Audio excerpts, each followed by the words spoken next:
मैदान में सनी जमीन पर पस्त पड़ा हुआ था। उसे देखकर महादक्ष बुजुर्ग हैरान हो गए थे। वहीं ध्रुव ने उन्हें देखते हुए अपना सिर झुका लिया।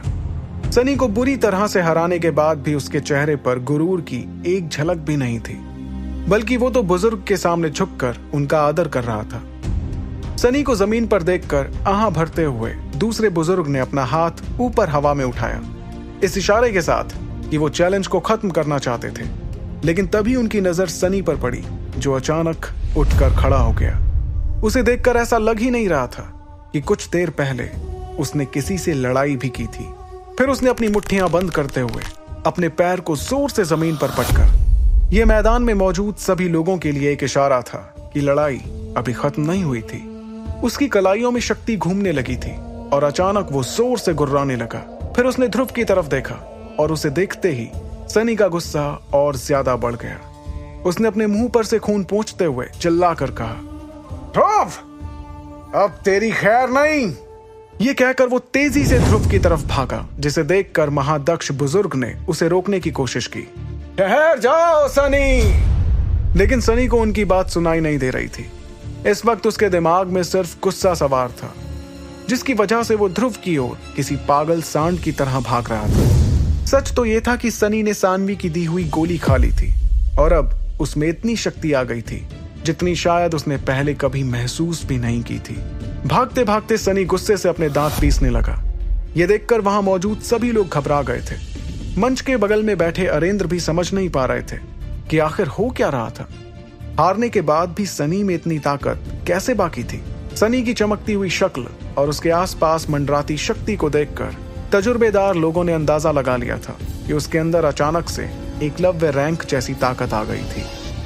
हैरानी में सायरा ने फुसफुसाते हुए खुद से कहा, इस लड़के ने तो करिश्माई गोली खाई है। सायरा समझ गई थी कि यह कमाल किसी गोली का ही था, लेकिन इससे पहले कि वो कुछ बोल पाती, उसकी बात सुनकर अरेंद्र ने बहुत गुस्से में कहा, सनी एक चीटर है। यह कहते हुए अरेंद्र ने अपना हाथ सामने रखी टेबल पर जोर से दे मारा। उनकी आंखें गुस्से से लाल हो रखी थी और इसी गुस्से के साथ उन्होंने पलटते हुए बुजुर्ग से कहा, अगर मेरे बेटे को कुछ हुआ तो मैं तुम्हारे पोते के साथ साथ पूरे शौर्य दल का सर्वनाश कर दूंगा।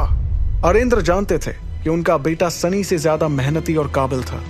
अगर सनी के कारण गलती से भी उसे कोई गहरी चोट आ गई तो बुजुर्ग का साथ भी सनी के लिए काफी नहीं होगा। अरेंद्र को इतने गुस्से से घूरते हुए देख बुजुर्ग के माथे पर शिकन आ गई। वो जानते थे कि अरेंद्र उनके दल का सबसे काबिल योद्धा था और उसके गुस्से को शांत करना बिल्कुल आसान नहीं था। यही सब सोचते हुए बुजुर्ग खुद से कुछ बड़बड़ाने लगे। वो भी जानते थे कि अगर ध्रुव पहले वाला कमजोर ध्रुव होता तो शायद शौर्य दल इतना परेशान नहीं होता। लेकिन अब दल के लोग ये तक मान रहे थे कि ध्रुव एक दिन शक्ति सम्राट बन जाएगा और ऐसे में आज उसके साथ कुछ गलत हुआ तो दल वाले बुजुर्ग को कभी माफ नहीं करेंगे। बुजुर्ग ने एक बार फिर सनी को रोकने की कोशिश की, लेकिन सनी ने गुस्से में उन्हें नजरअंदाज कर दिया। वो अब तक ध्रुव के बिल्कुल पास पहुंच गया था और चिल्लाते हुए उसने ध्रुव से कहा, आयरन माउंटेन फीस्ट्स। ये कहकर उसने अपने दोनों हाथों को मुट्ठियों में बदला और ध्रुव की तरफ बहुत जोर से वार किया। सनी के हाथ अपने चेहरे के पास आते देख ध्रुव तुरंत नीचे झुककर उससे बचा। उस हमले से निकली तेज हवा ध्रुव को अपने बालों में महसूस हुई। फिर अचानक ध्रुव ने जमीन पर गोल घूमते हुए सनी से थोड़ी दूरी बनाई। उसे खुद से दूर जाता देख सनी के चेहरे पर एक मुस्कुराहट आ गई थी। वो समझ गया था कि इस बार मुकाबला टक्कर का होना था। वहीं सनी से थोड़े दूर होकर ध्रुव फिर से अपनी लड़ने की पोजीशन में आ गया। फिर एक पल रुककर उसने सनी पर हमला करना शुरू किया।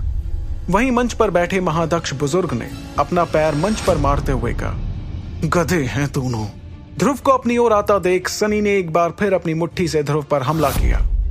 वहीं ध्रुव ने भी अपनी मुट्ठी से सनी पर हमला करते हुए कहा, ऑक्टेन ब्लास्ट। फिर जैसे ही उन दोनों की मुट्ठियां एक दूसरे से टकराई, एक धमाका सा हुआ। धमाके को देखकर बुजुर्ग परेशानी में आ गए। धुआं छटने पर उन्होंने देखा कि सनी के मुंह से फिर से खून आने लगा था, लेकिन सनी के मुक्के से ध्रुव को भी थोड़ी चोट आ गई थी। मगर अपनी चोट को नजरअंदाज करते हुए ध्रुव ने गुस्से में अपनी शक्तियों को इकट्ठा कर सनी पर एक बार फिर जोर से हमला किया। ध्रुव ने जैसे ही सनी पर हमला किया तो सनी किसी पत्ती की तरह उड़ता हुआ मैदान के एक कोने में जा गिरा। ये देखकर बुजुर्ग की आंखें घबराहट से भर गई थी। उन्हें समझ आ गया था कि ध्रुव सच में बहुत ज्यादा ताकतवर हो गया था, और अगर शौर्य दल को वुहान साम्राज्य का सबसे ताकतवर दल बनना था तो ये ध्रुव के बिना कभी नहीं हो पाएगा। वहीं मैदान के एक कोने में अधमरी हालत में पड़े हुए सनी को देखकर पूरे मैदान में एक अजीब सा सन्नाटा छा चुका था। उन्होंने ध्रुव को देखा जो चोटिल हालत में था, हांफते हुए खड़ा था, लेकिन उसके चेहरे पर दर्द नहीं झलक रहा था। ऐसा लग रहा था कि उसे दर्द सहने की आदत हो गई थी। मैदान में मौजूद कोई भी भरोसे के साथ ये नहीं कह सकता था कि आखिर उन लोगों ने जो देखा था वो हकीकत थी या सपना।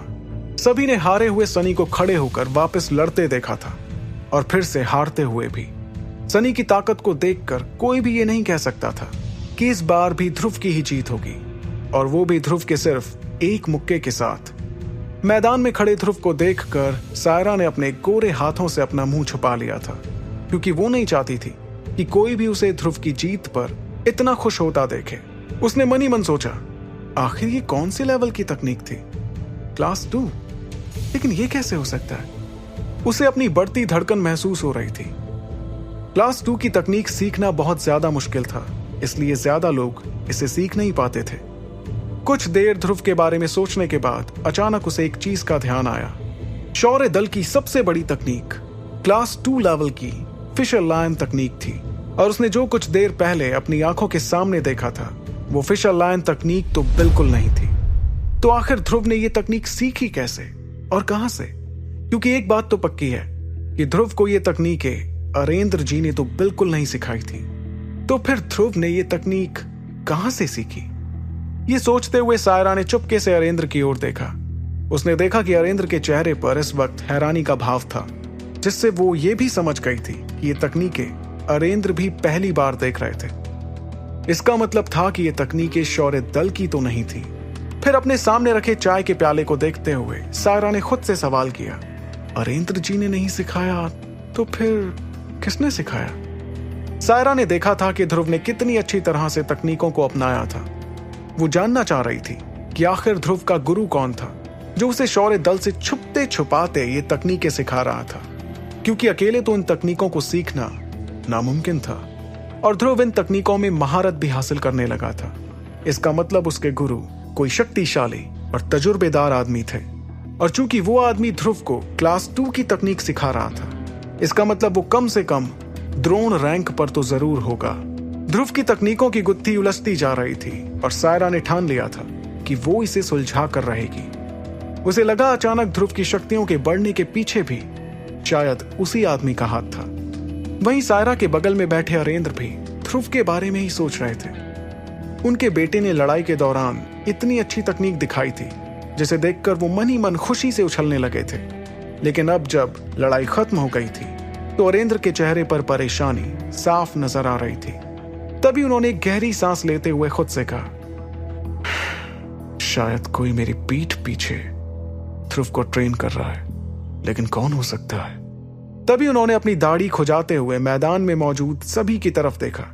उस भीड़ को देखते देखते अरेंद्र की नजर अचानक एरा पर आ रुकी, जो इस वक्त चेहरे पर मुस्कुराहट के साथ ध्रुव को देख रही थी। ये देखकर अरेंद्र ने घबराते हुए सोचा, कहीं ध्रुव की ट्रेनर एरा तो नहीं? इसी बात के साथ ध्रुव की तकनीकों का राज अरेंद्र के दिमाग में घूमने लगा। उन्हें लगा क्योंकि ध्रुव और एरा एक दूसरे के इतने करीब थे तो शायद एरा ही ध्रुव को ट्रेन कर रही होगी, लेकिन वो ये बिल्कुल नहीं जानते थे कि सच उनकी आंखों से बहुत दूर एक छोटी सी अंगूठी में छिपा हुआ था। दूसरी ओर ध्रुव ने सनी को हराने के बाद एक चैन की सांस ली। धीरे धीरे उसका शरीर हल्का नर्म होने लगा और उसके आसपास मंडराती शक्ति भी गायब होने लगी। अपनी नजरें घुमाते हुए ध्रुव ने सानवी को देखा, जो भागते हुए अधमरी हालत में पड़े सनी को उठाने आ रही थी। लेकिन ध्रुव को सनी पर जरा भी दया नहीं आई। अगर उसने क्लास 2 की तकनीकें नहीं सीखी होती तो शायद आज वो सनी की जगह जमीन पर अधमरा पड़ा रहता, और क्योंकि बाकी सारे लोग भी सनी पर दया नहीं दिखा रहे थे, इसलिए ध्रुव ने भी सनी की मदद नहीं की। फिर अपने हाथों को जेब में डालते हुए वो मंच के पास पहुंचा और महादक्ष बुजुर्ग को देखते हुए कहा, क्या अब लड़ाई खत्म हुई? ध्रुव की हिम्मत भरी आवाज सुनकर बुजुर्ग ज्यादा कुछ नहीं कह पाए और सिर्फ अपना सर हिलाते रहे। फिर जैसे ही ध्रुव मुड़कर जाने लगा, उसे मैदान के किसी कोने से आवाज आई, वहीं रुक जाओ ध्रुव। यह सुनकर ध्रुव ने पलट कर देखा कि आखिर कौन उसे पुकार रहा था। तभी उसे दिखा कि सानवी खून से रंगे हाथों के साथ ध्रुव की ओर चलते हुए आ रही थी।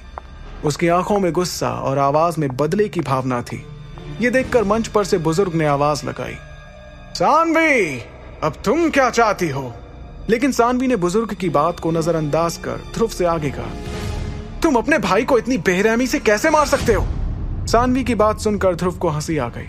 उसने मुस्कुराते हुए सानवी से कहा, क्या भाई का रिश्ता तो इसने तभी खत्म कर दिया था जब इसने चैलेंज के कानून तोड़े थे। तुम्हें क्या लगता है किसी ने नहीं देखा उसने क्या किया? उसने एक बार चैलेंज हारने के बाद चीटिंग का रास्ता अपना लिया। हम सब जानते हैं कि इसने करिश्माई गोली खाई थी जिससे इसकी ताकत इतनी बढ़ गई थी।